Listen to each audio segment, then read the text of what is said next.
Good morning, Oman. You're listening to 90.4 Oman FM live here in Studio 1 at the top of the hill of Medina Al-I'lam. Talal al-Shahri here with you, wishing you all a beautiful morning.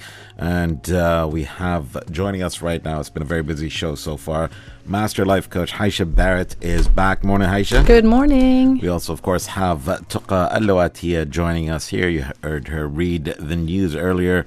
Morning, Tuqa. Morning. And are we ready to talk about essential environments? Are you for ready? Empowerment. Are you ready, all the Talal? environment, all the power, double the action, triple the excitement. I love it. You have such a good voice to do these jingles. It's so good. Don't hit me with the evil eye now. Like, قولي ما شاء الله. Say ما شاء الله. MashaAllah. Okay, so Hyesha. Yes. That's what do we name. even mean by that? Essential environments for empowerment. So it's a fancy way of talking about the wheel of life. Really? Yes. Okay. Please explain. Okay. We got an hour to do this. We have an hour to do this. So basically the essential environments or the wheel of life, it is all about understanding where we are in our life in terms of all the different environments, all the different sections, if you will, all the different things that are going on. I'm sure there are many people who are into, the personal development who have done the wheel of life. Have you ever heard of it, Tuqa?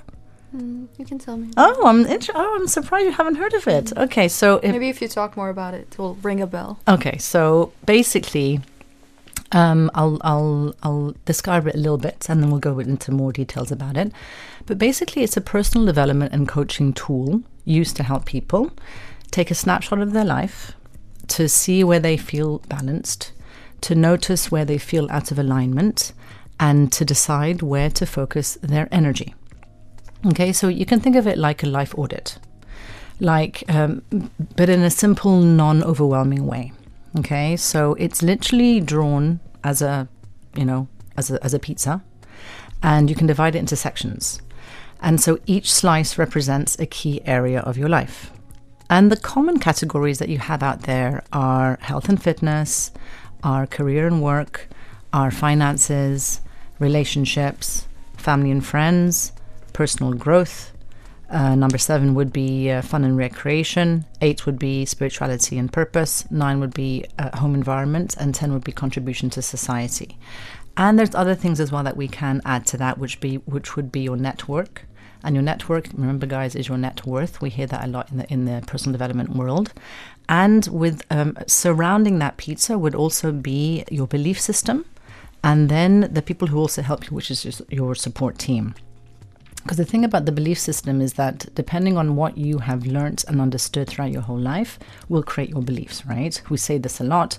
We pretty much know that from the ages of 0 to 7 years old is when everything gets imprinted in our minds, and that is where our belief system are formed. And so from then on forth, you start recreating these different things in your life. Obviously, the older you get, the more influenced you are by other people as well. Maybe you are working on yourself, maybe you are healing on yourself, hopefully you are. And so therefore all of these different environments will change over time. Okay, so we will go into understanding a little bit more what each section means, and then we can we can also go into how it works and how you can actually go through this as well. So the general definition would be that, we need to look at a success. Let me ask you, Tuqa, what's your definition of success? Because everyone has a different definition of success. What's yours? Reaching my full potential. Okay, but what does that mean? In terms of whatever goals I set for myself. Okay, great. In a single year. Mm-hmm. Yeah. Perfect. Anything else? Basically utilizing whatever potential I have. Okay, yeah. So it's that's a great way of looking at it for sure. And it's anything along the lines of, it could be wealth, it could be health, it could be happiness, it could be joy, it could be having family, sustainability, whatever it is. And so when you define your level of success within these environments on a scale from 0 to 10, then you can have a clear picture of going, okay, I'm lacking in this area of my life. I need to up-level it. I need to, grow it. And then from there on forth, you can figure out how to do that. So let's look at, for example, the home environment or the physical surroundings. Okay, so that is your immediate environment that is around you in any given situation. Okay, so these changes, you physically move, you know, from your house to your car, to your work, to your park. It does, you know, or to wherever you are. When you're at home, you know, if you're in your room and your bed is in one certain area of your room, but then it's very messy, or you have like your clothes on the floor, or you have, you know, whatever it may be, you might come into your room, you might feel a little bit discombobulated. You might feel a little bit like, oh, I don't feel good in my room. And it could be just because you need to clean up your room. Same thing for your desk at work. You know, like we often say as well, to make sure that you clean up your desk, to make sure that you have a good, clear, of clutter. So then, therefore, you can actually work. So this is what it means by your physical surroundings, by your home environment. The second one is your body, your fitness. So this is obviously your feelings towards your physical body. You know, we are literally connected to our bodies at every moment of time. And so it could be a positive energy or negative energy, but it's constantly working on your mind, body, and spirit connection. So that's something that we have to be really aware of as well. Yourself, you know, that's how do you feel and how do you relate to yourself internally. You know, so it's not only on the outside of the outside influences that we're very, very much influenced by, but how do you feel on the inside internally? You know, so how positive or how negative is your head talk? And do you like who you are? And do you like what you see in the mirror? If not, what can you change? The next environment is money. So it's like anything related to finances. So it could be your cash in the bank. It could be the cash flow in your business. It could be relationship to money itself. It could be your financial security. It could be your ability to earn. You know, and it could be all of the above or none of the above. So it really depends, again, what you view as money. You know, so this wheel, it's even though we have the environments or the categories as a generic one, it obviously is different to each person, right? So your support team and your network is like all the different networks of people that we know that are not in our intimate core relationships.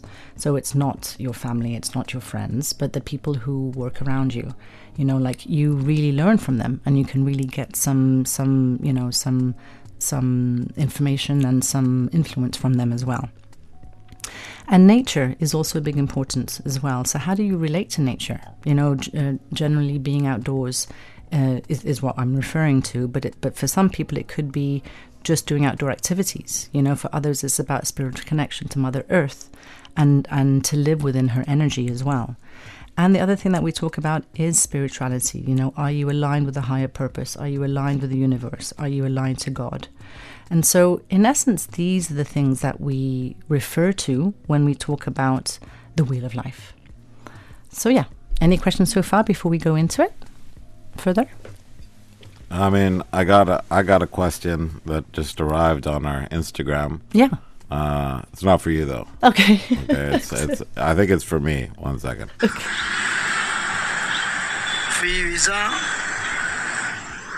Somebody just hit us up on our Instagram asking if we'd get them a visa.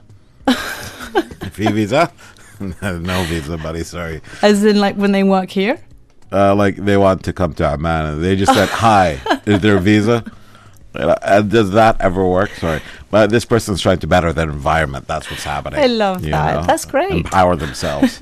Reach out to radio stations and ask for a visa. He is trying to reach out to his networks. There we go. Perfect. Actually, Hyesha, can we take a quick break? Of course. And pop right back in. You guys are listening to Wellness Wednesday, and today is about the circle of life. Which is, by the way, isn't that like playing at the Royal Opera House this weekend? The Lion King. Yeah. Yes, it is. Yeah, that's literally playing this weekend. Yes. I'm going to go. I can't wait to see the kids. I'm sure it's going to be a lot of fun. Wait, Are your kids in this again? No, they're not. Okay. Yes. I just want to let people know, since it would seem too, if Hyesha said it herself, but her daughter actually had a full-blown solo on the latest opera at the Opera House, Tosca, which is a very famous opera, and she perfectly did it in Italian, guys. In Italian. I have a snippet. Can I play it? Or is that Sure. too much of a No, bragging? you're more than welcome to play it. Everyone would be proud of their kid for doing that. Okay, I was very second. proud of your kid, like You were second-hand pride there, and it was lovely to watch. I'm sure you and your husband Sammy are both very, very proud of her. We were over the moon, and honestly, I was just like, oh my God, oh my God. And so you can hear me in the background going, there she is, there she is. So apologies for that.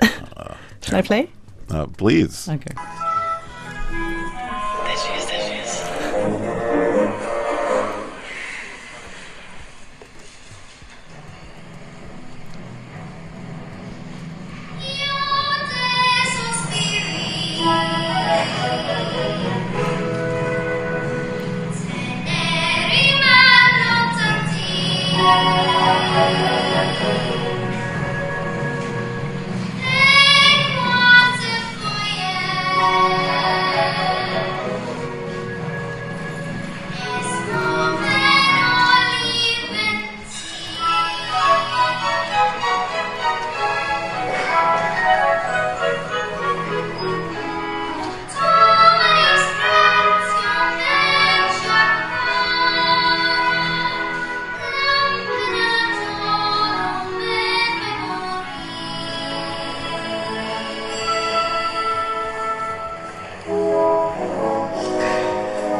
There we go. Wow, fantastic stuff. You must be so proud. I'm so Sounds proud. even better second time And around. she's you know? only 10. MashaAllah, MashaAllah, MashaAllah. MashaAllah. Yes. Well, great job to her. And Thank again, you. congratulations, Hyesha. That's all because of me, because I'm an opera singer too. Not.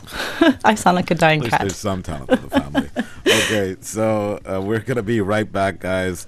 72442-007. Before we jump into break, though, Saad saying she sounds exactly like a Disney princess. Beautiful, mashallah. Thank you so much, Saad. And I would like to mention that it was also the very first time the children's choir of the Royal Amman, the children's choir of the Royal Opera House, Muscat, performed in an opera. Full slew of young Omani kids and residents from all over the world who live here in the country, working together alongside some adults in the choir as well, taking part in one of the most famous operas to have ever been written.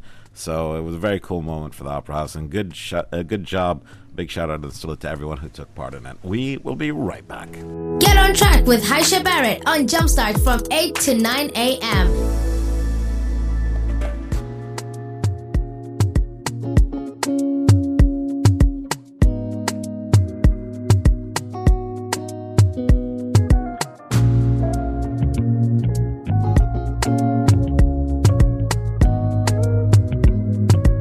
Good morning, Amman. You're listening to 90.4 Amman FM live here in Studio 1 at the top of the hill of Madinat Al-I'lam. Talal Al-Shahri here with you. And it's time again for Wellness Wednesday. We have Master Neurotransformational Coach, Master Life Coach Hyesha Barrett. You can follow on Coach_Hyesha on Instagram, Hyesha Barrett, 2 R's, 2 T's. On Facebook and LinkedIn. We, of course, also have Tuqa Al-Lawatia here with us in the studio for yet another great episode. Today it's about the circle of life, environments for empowerment. Hyesha, floor is yours. So let us get into it, guys. How can you do this? So remember what I said about the pizza. What you can do, obviously not when you're driving, but just take a piece of paper, or even go online and you can just find out the Wheel of Life. You can print it out. Everything's online nowadays, so it's easy to do that. If you don't have that, just literally get a piece of paper, draw a pizza circle and put it into 10 slices. And then you can mark it from a scale from 0 to 10, starting off from the 0 of the circle, from the middle of the circle as the 0, and all the way to the end would be number 10. And then you can pretty much rate yourself, how satisfied am I in this area right now? Okay, and let me just remind you of the areas as well, just so that you are aware of them. Health and fitness or well-being, partners and love, family relationships, friends, work, business or career, money and finances, environment, fun and recreation, and emotional well-being and personal growth, or even contribution, even spirituality as well. You don't have to do all of them if it's overwhelming. You can just do 4 or 5, depending on which is the ones that gel with you the most. So you can still find fulfillment even if you score kind of low in some of the categories. And that is the thing. So when you find out what you score, then you might realize, oh, actually, I didn't realize I wasn't so fulfilled in that area of my life. If you scored 6, 7, 8 and above, then yes, usually you are fulfilled. But if you're scoring below 5, then that's a great assessment. It's a great way to have a life audit to go, I'm actually not that happy in that area. And we might think it's, naturally we think, okay, I could get better at this. But when you have it as a clear graph in front of you, it's plain as day. And you have to sort of assess it at this point. So you pretty much mark the number on the wheel, okay? And when you and the key at this point is to connect the dots. So you have from 0 to 10, as I mentioned, and you connect the dots from all the different numbers that you have. And from there, you'll probably get a little bit of a wonky wheel. It won't be a nice rounded wheel. It'll be quite wonky. And people don't usually get a perfect round wheel. And that's the whole point, right? To basically understand about your life. The benefits of doing this is that it will create awareness of your life. And again, I've always talked about awareness. That is the key thing before any transformation or before any action can be taken. When you have that awareness, then you can go, here I am in my life. What do I want to improve? Because a lot of us just go through our life, saying things along the lines of, I just don't feel very good today, or I just feel off. Or I feel like life is passing me by, or I feel like I'm not actually in my body, or I feel stressed, or something isn't right. These are the usual things that a lot of people say more than once. And the wheel helps you pinpoint exactly where the issue is. Because you might feel that, but you might not understand why. So when you have that as a clear indication, it will help you. It shows imbalance as well. Someone might have, let's say as an example, career at 9 or finances at 8. Health might be at 3 and relationships might be at 2. And then from the outside, they look really successful. Like, wow, this person has everything. He's got the amazing job, he's got the amazing salary, he's got the amazing house. However, on the inside, this person might feel very unhappy. And that does happen a lot, where these high achievers who just spend a lot of their time and energy giving to their work, however, they're lacking in relationships. They're lacking in health. And the whole point of this wheel is to make sure that you up-level all of them, so therefore it impacts your whole life. You don't want to just be happy with your finances. You also want to be happy in all the other areas of your life. Then you become a balanced human being. What if you're neutral about some of these categories? Neutral is okay, as long as it doesn't trigger you. As long as you're okay with that. And, neutral is fine. It's neither negative nor positive. You feel adi, it's all right. But usually, it's not like that. Usually there are points when you go, okay, I don't actually feel very good about this area of my life. What can I do about it? And the wheel will reveal that truth in seconds. I do this a lot with my clients. And, people come away with this with such a huge, epiphany of going, oh my God, that's why I've been doing this my whole life. That's why I feel this way. Okay, so what can we do next? So the thing that it also helps to do, it helps you to prioritize. So instead of trying to fix everything in your life all at once, which is what we always try and do, the wheel actually answers questions along the lines of, where would a small change make the biggest difference? And that is such a key question. Where would a small change in this area of my life make a biggest difference in the whole of my life? Because one thing where you can up-level it, let's say in health, then therefore you feel so much better generally, and you'll be able to provide more for your family, you'll be able to provide for your friends, for yourself, you'll be able to give more to your work.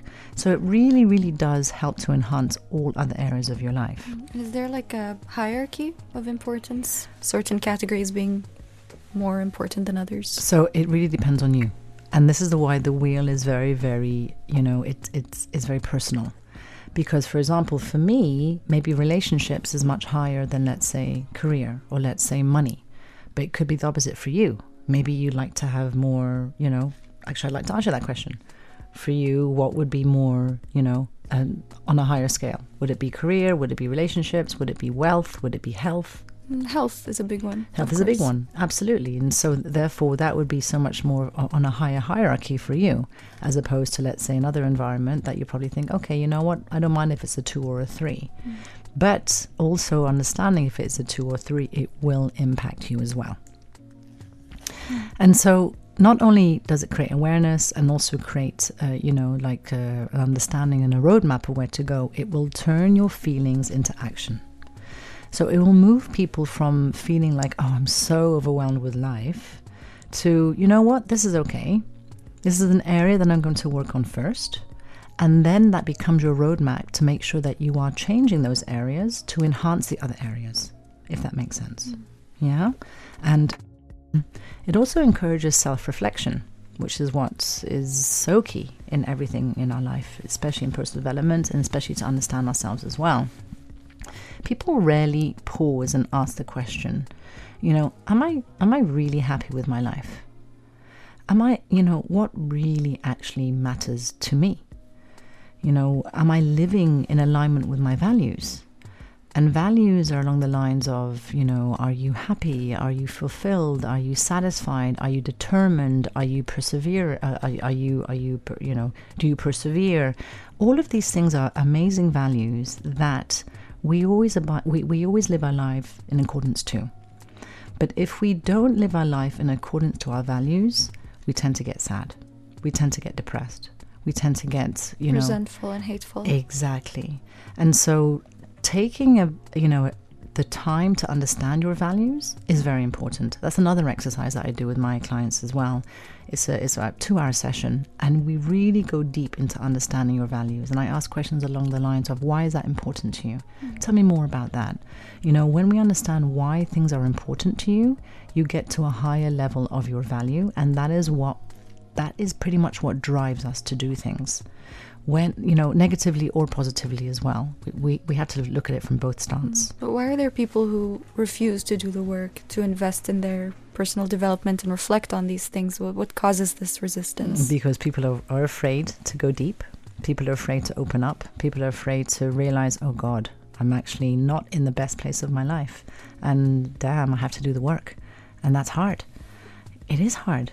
It is hard. I've been doing this work for over 15 years now, and I can still say that I stumble and fall, and I cry, and I wonder, what am I doing with my life, and it's a very, very normal question to ask. But I feel like I'm going towards this path of consciousness, of being aware. But to answer your question, a lot of people are afraid to do that because it's just so uncertain. And healing, the path to healing is very uncertain, because you've lived such a familiar life so far, that going deep, unearthing, cracking open that Pandora's box, if you will, that's going to show you parts of you that you don't want to see. Right. And that's scary. And it could also be that people have told you as well, no, just forget about that. Just put that underneath the rug, if you will. It's easier living on autopilot. Live on autopilot. Why do you want to think about that? Why you even bother to do that? Just carry on with your life. And that's okay for some people if you're able to dismiss it and move on. But more than likely, it's not easy to do that. And you will get re-triggered by the same traumas that are happening until you actually heal from them. Right. Yeah. Life has a way of just bringing those back into our life to go, okay, look at me. I'm here. You have to sort of reevaluate, and you have to and you have to heal what's going on here. Otherwise, I'll keep on re-traumatizing you by showing you different people in your life, by putting you in situations where you have to learn and you have to grow from that. The intelligence of our soul is to evolve. But our ego always gets in the way. Our ego tells us, no, you know what, let us just stay small, and let us just know what we know, and let's not go outside of our familiar zone, because that's what we know, it's certain. However, the soul wants to evolve. The soul wants to put you in situations where you need to evolve, you need to grow. But oftentimes we don't want to do that. But the 6 human needs proves to us that we need to do that. We have to do that.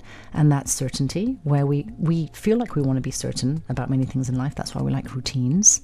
But then also there's variety and uncertainty. We need to have variety in our lives, otherwise we get bored. Also the third one is significance. We need to feel that we're significant somehow, somewhere, that we're important, that there's love and connection as well, that we are connected to ourselves, to the people around us, to our family. And then there's growth as well, which is what we all, pretty much all of us need to grow. If we're not growing, we are dying. If we are not growing and being a better person than we were yesterday, we are literally de-evolving. And so growth and learning is very much part and parcel of our needs as well. It may not be the top need, but it's one of our 6 needs. And then the last one is contribution. So when we have that 6, like we are literally living our lives in accordance to those 6 needs. And when we don't, that means that we're not following our values either. And that means that we feel a little bit discombobulated and out of sorts. So I'd like to continue as well, but should we go on a little short break, Talal? We shall. Let's do and it. We're going to be right back. Our WhatsApp is open, 72442-007. You'll find this whole episode later on our SoundCloud at amanfm.om. Get on track with Hyesha Barrett on Jumpstart from 8 to 9 a.m.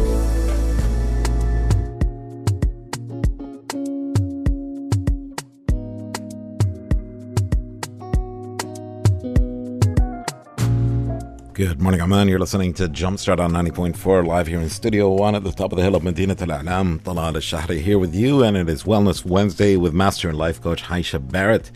Today's topic is essential environments for empowerment, and we have with us, of course, Tuqa Al-Lawatiya joining in for Jumpstart on Wednesdays. Hyesha, we got about 10 minutes to go. What do our listeners need to know?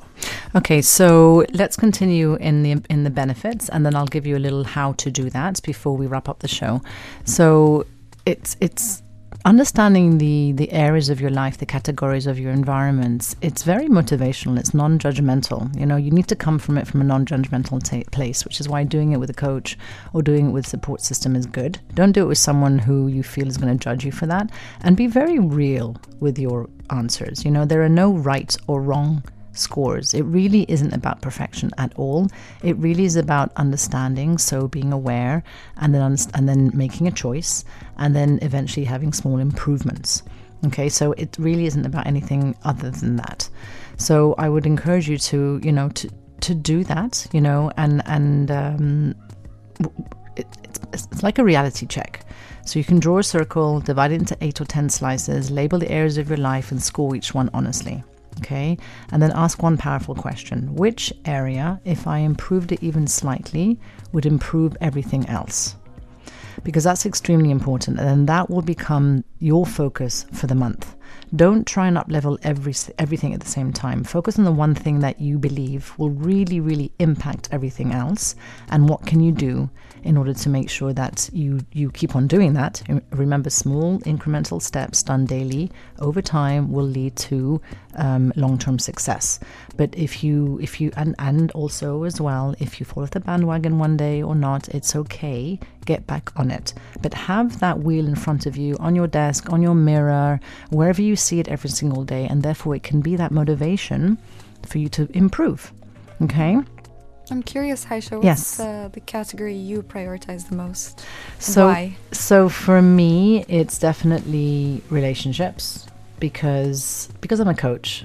And the reason why I became a coach is because I absolutely love people, the psychology around people, behavior. I love, you know, people watching. I used to do that a lot when I was in England. Me too. It's fun, isn't it? To just people watch and just have these little ideas of what they're going through in their life. And when I was younger, I used to be called Agony Hyesha. In England, there was a thing called Agony Aunt. Where people will come and, you know, tell them their problems. And that's partly what led me to become a coach, because I've always had this intrinsic desire to just help and to listen. I've always been a good listener. I know in the show I talk a lot, and that takes me out of my comfort zone, but I think that's good for me to push me as well. It's moved me from being an introvert, which is what I used to be, to becoming more of an extrovert. So I think, you know, weekly doing this over the 3 years has helped me to improve that area of my life. But as you to answer your question, it is mainly relationships and environment. Environment plays a massive impact on me as well. If I'm in a cluttered room, I feel really heavy. And I've also studied feng shui, which is basically the energy of the space.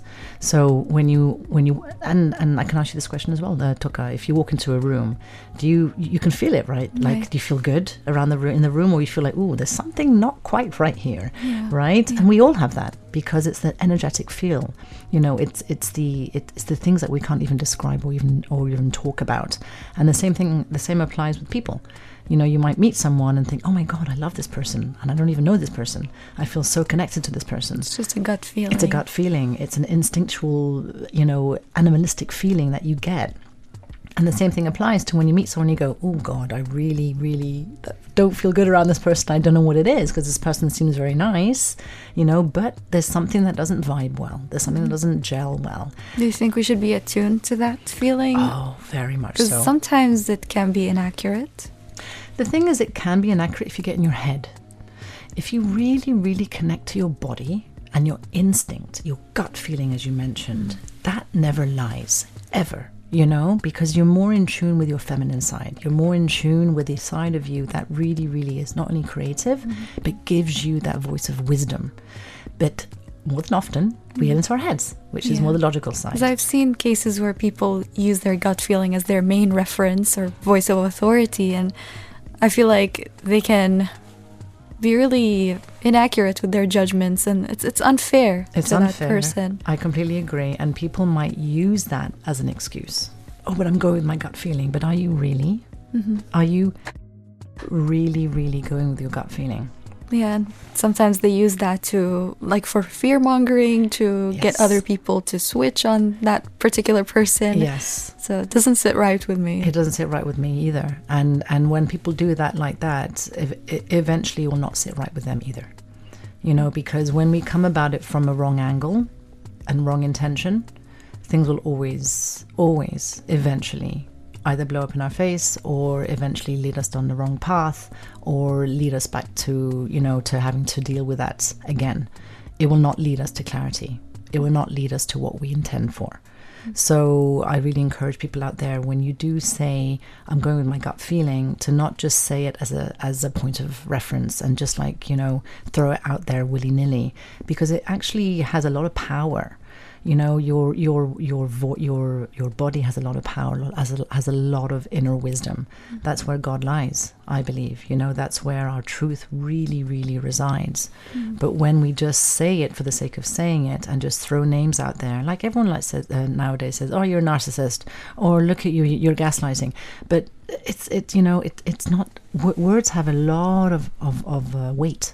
They have a lot of weight. So please be mindful of what you say to people, of what you project to people and what you say to yourself, because that really carries a lot of weight on your body and on your psyche as well. Definitely. So you said something about being in our heads too much. Are some people just simply wired to be more in tune with their bodies, and some people are more logic oriented? Is that the case, or is this something you can develop later on? So we can be more logically wired if we have been taught that from a child.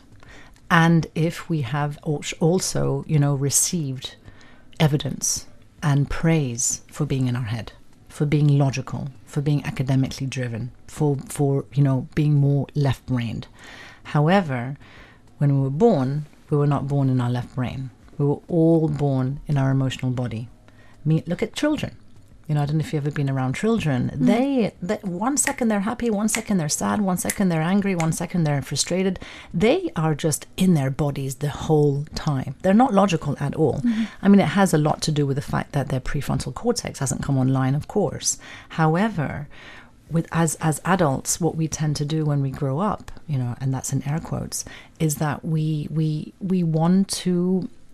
We hear about it so much in the personal development world. Oh, just get back in your body, But we've learned over time to not be in our bodies because that's what kept us safe.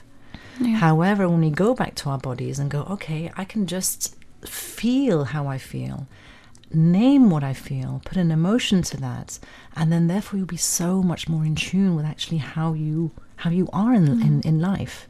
And we, I'm a big believer that all of us adults need to be more childlike. Not childish, not like babyish, but childlike. You know, when you come to life, or when you view life with a childlike wonder, you're so much more curious. You're so much more willing to change. You're so much more open. But if you come out, you know, if you have your blinkers on your perspective is just so narrowed. Open up that perspective, like, you know, like the blinkers on a racehorse. All he sees, all that horse sees, he or she, is the end line. But when you open up perspective, you see things around you that you wouldn't automatically see. Mm-hmm. And when you do that, my God, the world becomes your oyster, and things change.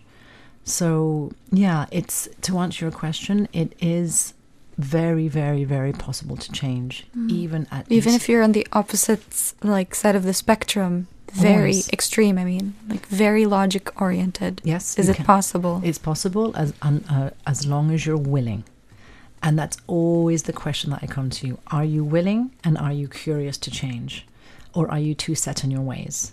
You know, I have I have an 82-year-old client. You know, he is willing to change. He wants to change. He's done a lot of research. He's listened to podcasts. He's realizing that actually having lived the life that he's lived so far is not serving him. So as long as you're willing to change, you will change. That's the first question that I ask my, you know, if mothers or siblings or friends call me and say, I'd really want you to help my friend or my son. First question is he willing to change? Is he willing to meet with me? If he's not, I can't help. Because at the end of the day, you can take a horse to water, you can't make him drink, right? You can't make a person change if they don't want to. So coming back to your question, yes, that logical person can change to become more, you know, creative-based, more body-based, but more than likely, the logical person will probably defeat that, because they're in their ego and go, no, I have to analyze this. If I do that, you know, if I do this, I do that. No, I can't do that. So therefore, I'm just going to continue what I'm doing. And so it's not easy. I'm asking because I relate to that. Well, there we go. Yeah. So do you question it a lot? Yeah, I'm very analysis oriented. Exactly. And that will for sure happen because you are very much in your left brain. Right. And so in order to become more right-brained, more in your body, is to, yes, be aware of that. Be willing to go, okay, I am this, and that's okay. Don't judge yourself for that. To say, it's okay, I've always lived this way because of parents, because of environment, because of culture, because of XYZ, and that's okay. I'm not going to judge myself for that. What can I do that's different that will allow me to be more body-based? Maybe more yoga, maybe more breath work, maybe more journaling, maybe more tapping, maybe Talal's favorite, shaking. Exactly. You know, things along those lines allow you to become more connected to your body. Tapping is amazing. EFT, Emotional Freedom Technique. It's called the tapping solution. Incredible. It allows you to come back to your body. Even acupressure, acupuncture. These are 5,000-year-old methodologies that work, you know, and they work for a reason. And so if you feel, and so many people are out there as well who feel the same as you, I'm sure that if you are too much in your logical brain, please, I encourage you to try the different modalities to get more into your body, because that will allow you to see things from a different perspective and to be more in tune with your intuition and your gut feeling. Because at the end of the day, that's all that we can really go on. Because that is the thing that is the place that true wisdom lies. I hope that answered your question. It did, thank you. Great. So let's just wrap up the show because I'm aware of time, where, you know, we have to realize, guys, that a balanced life doesn't mean that every area has to be at a 10. Okay, more than likely, like I've done this wheel every few months, it's never at a 10. It can never be at a 10 because we're not perfect. Okay, but it is growing as much as I can, and as much as I can put my effort into that as well, but I'm working on it daily. It means that being aware of where you are and intentionally choosing where you want to grow next, not necessarily go next, grow next, okay? And so the Wheel of Life is a way of seeing your whole life. It's not just a self-help exercise. It's a way of stepping back and looking at your life as a complete ecosystem. Most of us live in our heads, as I mentioned, and jumping from one role to another. It could be, you know, from parent to employee to partner to friend to individual. But we rarely pause to see how all of those pieces fit together. So the Wheel of Life gives you an aerial view Okay, and it answers the big question of how is my life working as a whole, because we don't live in separate boxes. You know, one of the biggest illusions we have is thinking that my career is over here or my health is over there and my relationships are somewhere else. But life doesn't work like that. Everything is connected, and the wheel visually reminds us of that. Every area touches every other area. Okay, and I know I need to wrap up, but how each part affects the other, we need to think about it. You know, if your health score is low, your energy will drop, your mood will drop, your patience will drop, your work performance will drop, and your relationships will feel harder. And suddenly one weak slice will start wobbling the entire wheel. If your finances are stressed, you might notice that there's more anxiety or more arguments at home, or you got less sleep, or less enjoyment, or even less confidence. And so money isn't just about numbers, it spills into your emotional well-being, your relationships, even your physical health. You know, if your relationships are struggling, even if your career and your finances are good, you will feel lonely. You will feel distracted. You will feel unmotivated. You will feel emotionally drained. And that will eventually affect your work, your self-care, and your happiness. And the wheel I can go on with this, you know. So the wheel teaches us something powerful, that you cannot improve one part of your life in isolation, because a change in one slice ripples through the entire circle.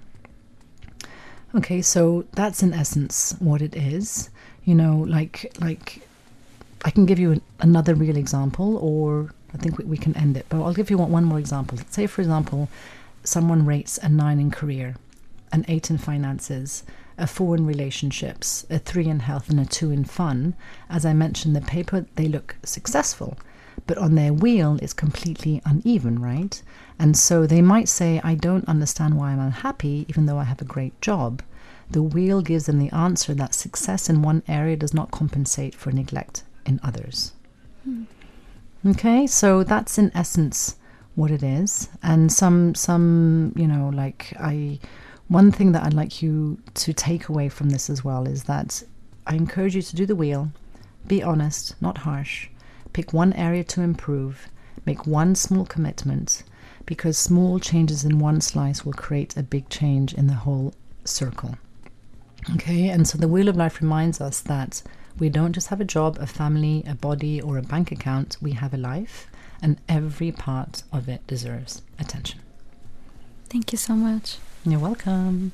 Fantastic. Thank you so much for that, Hyesha. Guys, you can find the whole episode on our SoundCloud, inshallah, at omanfm.om as part of the Wellness Wednesday playlist, which is available with all previous episodes. You can follow Coach Hyesha at Coach_Hyesha, Hyesha, Hyesha, on Instagram, Hyesha Barrett, on Facebook and LinkedIn. And again, SoundCloud link later at around 11, inshallah. Hyesha will be back with us Wellness Wednesday, every Wednesday. And I have a question for you to ask on air, Hyesha. Yes. Are you with us during Ramadan? Yes, of course I am. Fantastic. Well, that's one more thing to look forward to in the holy month, which is just less than 2 weeks away, bi'idhnillah. We're looking forward to it. Hyesha will also be joining us, inshallah, after we play a special interview conducted by Tuqa Lawatiya for Tawazun Talks. We're going to have the sports update, and then we're going to have Zawraq Mkhawar, an interview by Nadia. So do stay tuned.